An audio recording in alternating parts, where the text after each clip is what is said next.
Hello again. I was going through some of my videos that I've done some time ago now, and I remember briefly showing my Linn Sondek LP12 turntable.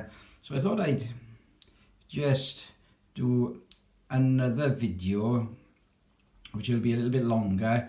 I'm going into a little bit more detail about the turntable. Well, this is a turntable I've had from new. I tried to work out how old it is. I believe it around about 1985, perhaps a little bit earlier than that. So we're looking at, 32 years plus perhaps, a little bit. So yes, at the time I was actually planning on getting a Linn Access turntable, which was the model below this one, but when I went and into the hi-fi shop, they basically said that they had a second-hand arm that they could fit to an LP12, and all in all it made the LP12 the more sensible purchase for me at the time, given the budget that I had. So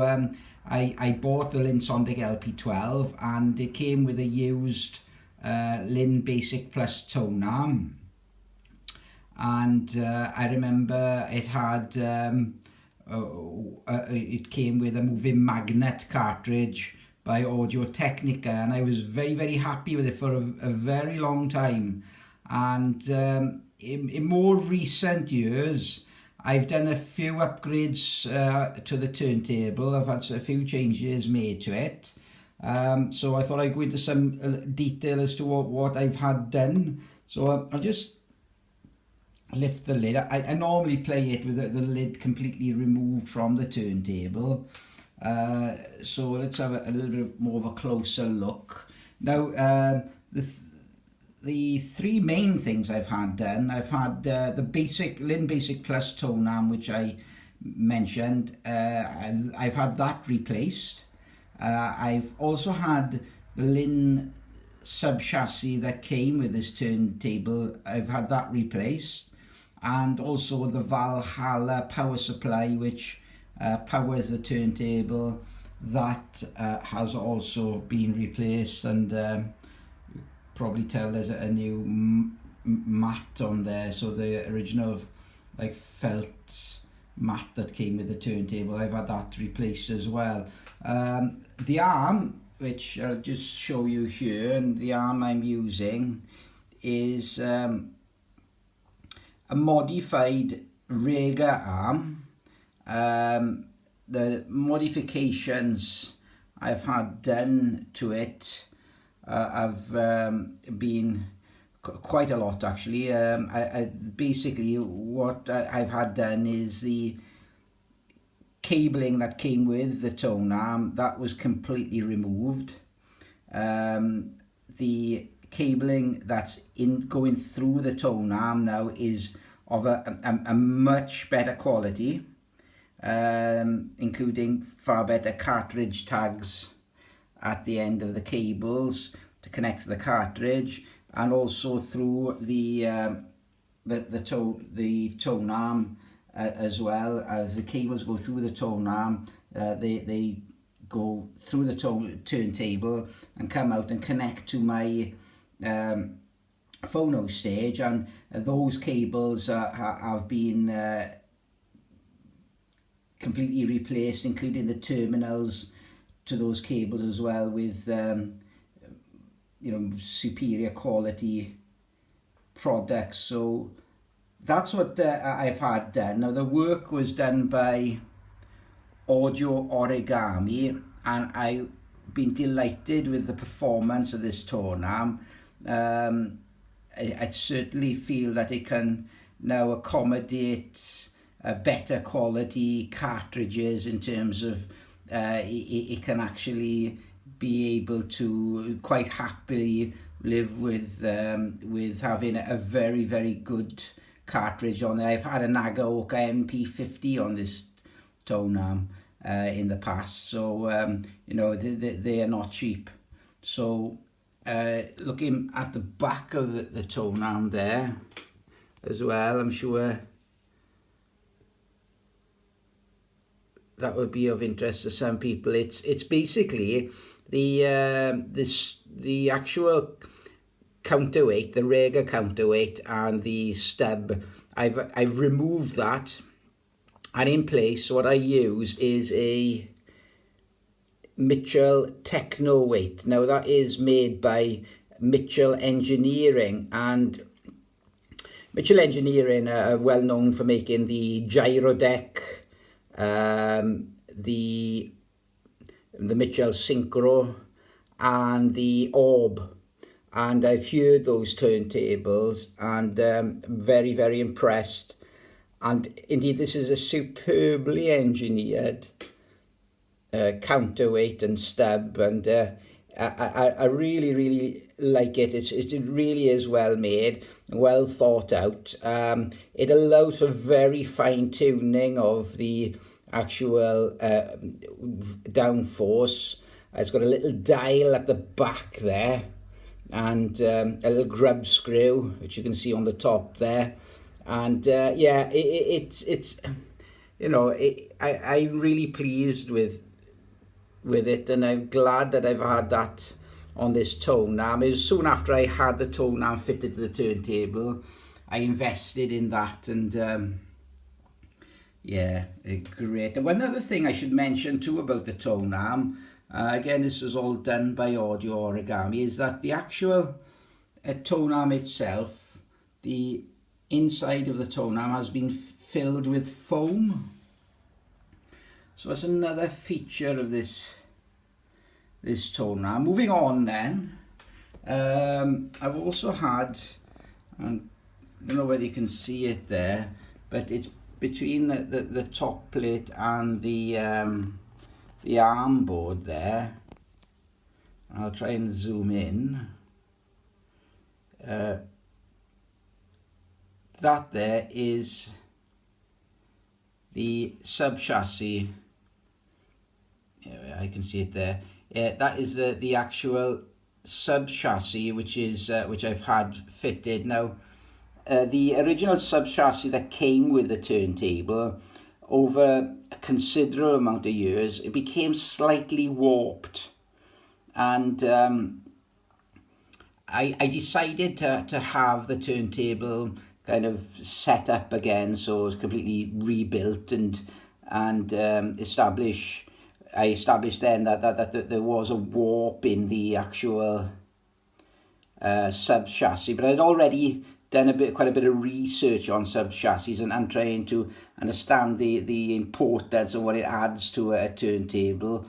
And what I did was I eventually decided on getting the Soul sub chassis. Now that's one of the earlier Soul sub chassis. It's superbly well made. It's made by Analog Innovation. So, and I had that installed, and indeed, all these little modifications I've had done at sort of separate intervals and separate times. So I've been able at each stage of the upgrade path, being able to evaluate what each particular component and upgrade has brought in terms of improvement in performance and sound quality. And I've been delighted with everything that I've had done to the turntable. One thing also about the Soul sub chassis, and since I've had it set up with the actual Soul sub chassis in place, that I've noticed that the actual stability of the turntable in terms of the setup has not shifted at all.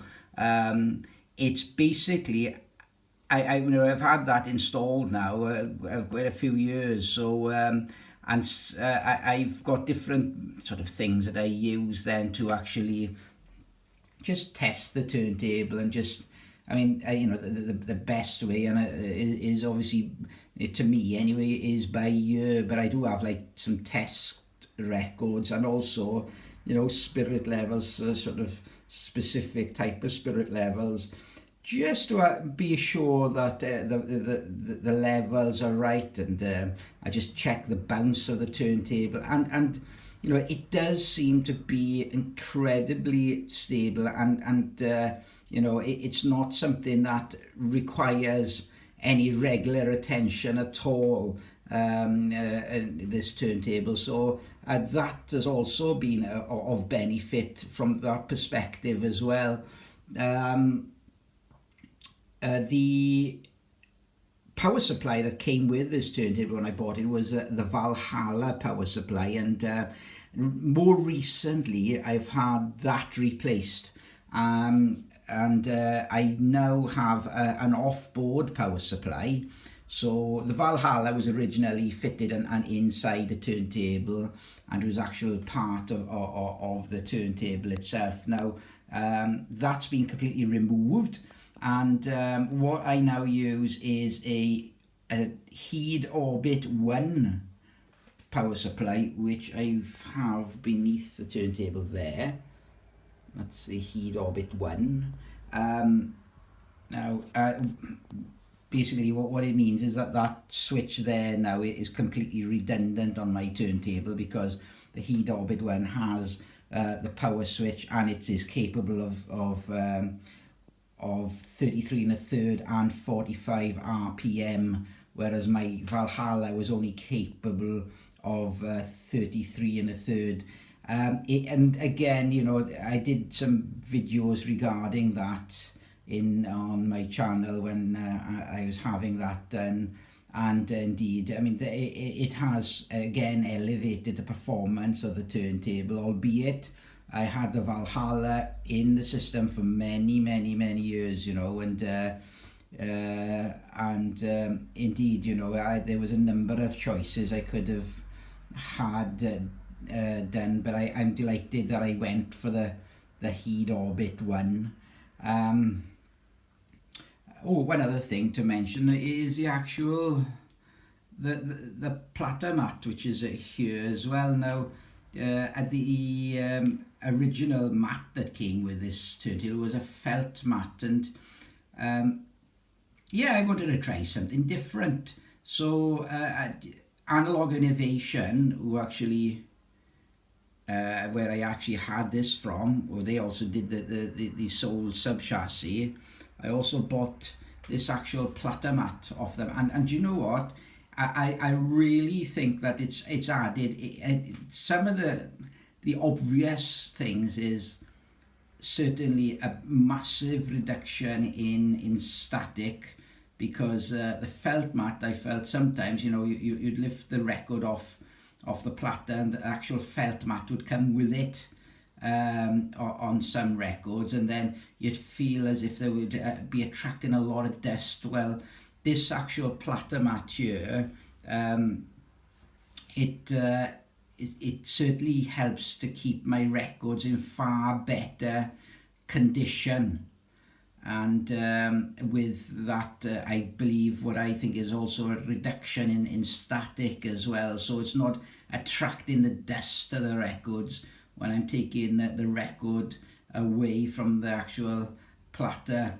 So again, you know, the little things, but that is certainly again a benefit. But yeah, you know, I just thought I'd just show the turntable, you know, just go through some of the things. It might be worth my while at some point in the future going doing a little bit more focus on each of the components maybe, but yeah, for now, thanks for watching the video. Bye bye.